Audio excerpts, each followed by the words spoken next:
एक बार पुनः स्वागत है आप सभी दोस्तों का आपके अपने चैनल एट एग्जाम शिक्षा पर। दोस्तों, उत्तर प्रदेश पुलिस कांस्टेबल की परीक्षा फरवरी माह में निश्चित है कि इसका पेपर हो जाएगा।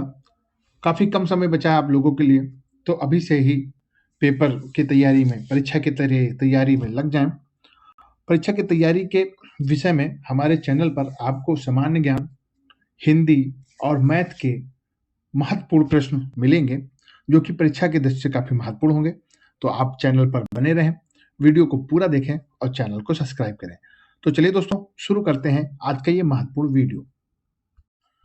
दोस्तों, जो ये प्रश्न है ये यूपी कांस्टेबल परीक्षा के लिए काफी महत्वपूर्ण प्रश्न है। आप कोई परीक्षा में जरूर से जरूर देखेंगे, तो वीडियो को पूरा देखिएगा और चैनल को सब्सक्राइब करिएगा। तो चलिए आज का पहला प्रश्न देखते हैं। आज का पहला प्रश्न है, निम्न में से किस राज्य की सीमा बांग्लादेश से नहीं मिलती है? दोस्तों, पड़ोसी राज्यों से प्रश्न बनेंगे, तो आप इस प्रश्न पर ध्यान दीजिएगा। तो प्रश्न है, किस राज्य की सीमा बांग्लादेश से नहीं मिलती है? ऑप्शन है मिजोरम, त्रिपुरा, मणिपुर और मेघालय। तो दोस्तों, इस प्रश्न का जो सही आंसर होगा वो होगा मणिपुर। मणिपुर ऐसा राज्य है जिसकी सीमा बांग्लादेश से नहीं मिलती है। और पूछा जाए कितने राज्यों से मिलती है, तो कितने राज्य होंगे? 5 राज्य होंगे, जिसमें असम, बंगाल, मिजोरम, मेघालय और त्रिपुरा ये बांग्लादेश से सीमाएं बनाती हैं। एक प्रश्न दोस्तों बनता है कि भारत के किस राज्य की भारत का कौन सा ऐसा राज्य है जो कि बांग्लादेश से 3 ओर से घिरा हुआ है? तो ऐसा राज्य होगा त्रिपुरा। ये प्रश्न कई बार परीक्षाओं में पूछा गया है, तो याद रखिएगा। प्रश्न पूछा जाएगा कि भारत का ऐसा कौन सा राज्य है जो कि बांग्लादेश से 3 ओर से घिरा हुआ है? तो त्रिपुरा होगा। तो इस प्रश्न का सही आंसर है मणिपुर। चलिए देखते हैं अगले प्रश्न को। प्रश्न है, चिपको आंदोलन संबंधित है? ऑप्शन ए प्रोजेक्ट टाइगर से, ऑप्शन बी पौधों के प्रजनन से, ऑप्शन सी वन संरक्षण से, ऑप्शन डी उत्तकों के संवर्धन से। तो दोस्तों, जो चिपको आंदोलन था ये उत्तराखंड में चलाया गया था बहुगुणा जी के द्वारा, और ये वन संरक्षण से संबंधित था। वनों को काटने से बचाव के लिए ये आंदोलन उत्तराखंड में बहुगुणा जी के द्वारा चलाया गया था। याद करिएगा, महत्वपूर्ण प्रश्न है। चलिए देखते हैं अगले प्रश्न को। प्रश्न है, मनरेगा कार्यक्रम भारतीय संविधान के किस अनुच्छेद से संबंधित है? ऑप्शन ए अनुच्छेद 43 से, ऑप्शन बी अनुच्छेद 45 से, ऑप्शन सी अनुच्छेद 47 से, ऑप्शन जी अनुच्छेद 50 से। तो दोस्तों, इसमें कुछ त्रुटि है। इसमें एक अनुच्छेद है 41 जोड़ लीजिएगा, क्योंकि प्रश्न बनाते समय ऑप्शन में कुछ गलतियां हो गई हैं। तो अनुच्छेद 41 भारतीय संविधान का एक ऐसा अनुच्छेद है जो कि मनरेगा कार्यक्रम से संबंधित है। तो 41 होगा। दोस्तों, ये ऑप्शन सारे गलत हैं। ये ऑप्शन याद रखिएगा, अनुच्छेद 41 जो कि मनरेगा कार्यक्रम से संबंधित है। महत्वपूर्ण प्रश्न है, याद रखिएगा। चलिए देखते हैं अगले प्रश्न को। प्रश्न है, भारत में राष्ट्रीय राजमार्गों का सबसे लंबा नेटवर्क किस राज्य में है? ऑप्शन ए राजस्थान में, ऑप्शन बी मध्य प्रदेश में, ऑप्शन सी महाराष्ट्र में, ऑप्शन डी उत्तर प्रदेश में। तो दोस्तों, भारत में राज्य मार्गों का जो सबसे लंबा नेटवर्क है वो है उत्तर प्रदेश में। ऑप्शन डी इस इसका सही आंसर होगा। अगर इसके बाद बात की जाए तो उत्तर प्रदेश के बाद महाराष्ट्र एक ऐसा राज्य है जिसमें सबसे अधिक राष्ट्रीय राजमार्गों का लंबा नेटवर्क देखने को मिलता है। तो इस प्रश्न का जो सही आंसर है वो होगा उत्तर प्रदेश। चलिए देख, प्रश्न है, सबसे कम क्षेत्रफल वाला भारत का पड़ोसी देश कौन सा है? Option A Nepal, option B Bhutan, option C Pakistan, option D Bangladesh. तो दोस्तों, सबसे कम क्षेत्रफल वाला भारत का पड़ोसी देश जो है वो है भूटान। ऑप्शन बी भूटान, जिसे थंडर ऑफ ड्रैगन के नाम से भी जाना जाता है। ये भी प्रश्न कई बार परीक्षाओं में पूछा गया है कि थंडर ऑफ ड्रैगन के नाम से कौन सा देश प्रसिद्ध है? तो भूटान होगा।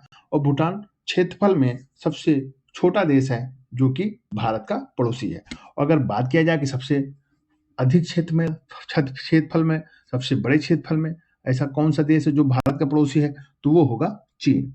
ये भी प्रश्न याद रखिएगा, महत्वपूर्ण प्रश्न है। इन सभी प्रश्नों को याद रखिएगा। और दोस्तों, वीडियो समझ में आती है तो वीडियो को लाइक भी करिएगा। चलिए देखते हैं अगले प्रश्न को। प्रश्न है, वह व्यक्ति कौन है जिसने भारत पाकिस्तान का विभाजन करने वाली रेखा सीमांकित की थी?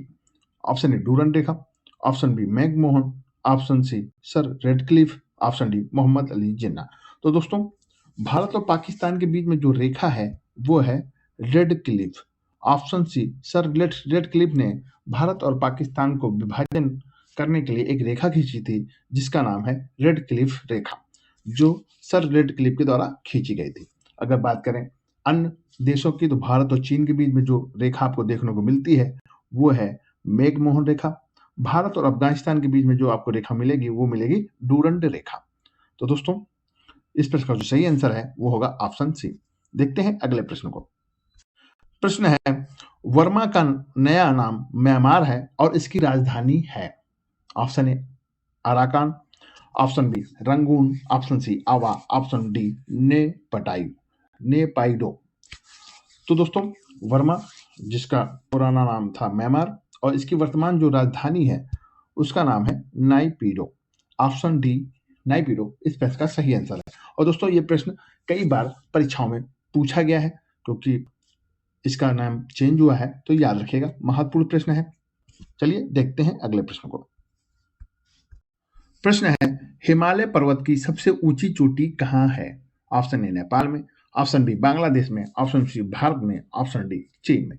तो दोस्तों, हिमालय की सबसे ऊंची चोटी जिसे हम कहते हैं माउंट एवरेस्ट, जिसकी ऊंचाई 8,850 मीटर है और ये कहाँ स्थित है? तो ये नेपाल में स्थित है। ऑप्शन ए नेपाल में हिमालय की सबसे ऊंची चोटी माउंट एवरेस्ट स्थित है। ऑप्शन ए इस प्रश्न का सही आंसर होगा। देखते हैं अगले प्रश्न को। प्रश्न है, उत्तर प्रदेश पुलिस का प्रतीक कौन सा जीव है? ऑप्शन ए मछली, ऑप्शन बी शेर, ऑप्शन सी बाघ, ऑप्शन डी मोर। तो दोस्तों, उत्तर प्रदेश पुलिस का आपने लोगो देखा होगा और उस लोगो में आपको मछली दिखाई पड़ेगी। एक मछली होगी, दो मछलियां होंगी ऐसे बनी होंगी और उनके बगल में ये पत्तियां ऐसे कर कर कुछ लोगो बना है, तो उस लोगो में आपको मछलियां दिखाई पड़ेंगी। तो उत्तर प्रदेश पुलिस का जो लोगो है, जो प्रतीक है, वो है मछली। ऑप्शन ए इस प्रश्न का सही आंसर होगा। चलिए देखते हैं अगले प्रश्न। प्रश्न है, राज्य मानवाधिकार आयोग अपनी वार्षिक रिपोर्ट किसे देता है? ऑप्शन ए राज्य सरकार को, ऑप्शन बी केंद्र सरकार को, ऑप्शन सी राज्यपाल को, ऑप्शन डी राष्ट्रपति को। तो दोस्तों, जो राज्य का मानवाधिकार आयोग होता है वो अपनी रिपोर्ट राज्य सरकार को देता है। ऑप्शन ए राज्य सरकार को राज्य मानवाधिकार अपनी रिपोर्ट देता है और केंद्र सरकार को कौन सा देगा? तो वो देगा राष्ट्रीय मानवाधिकार। अगर राष्ट्रीय मानवाधिकार पूछा जाए तो वो केंद्र सरकार को देगा, अगर राज्य मानवाधिकार पूछा जाता है तो वो राज्य को देगा। याद रखिएगा, महत्वपूर्ण प्रश्न है।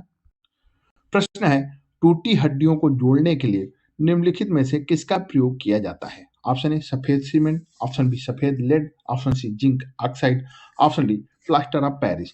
तो दोस्तों, टूटी हड्डियों को जोड़ने के लिए हम प्लास्टर ऑफ पेरिस का प्रयोग करते हैं। ऑप्शन डी इस प्रश्न का सही आंसर होगा। जिसे हम प्लास्टर कहते हैं देसी भाषा में, वो किसका होता है? वो होता है प्लास्टर ऑफ पेरिस का। देखते हैं अगले प्रश्न को।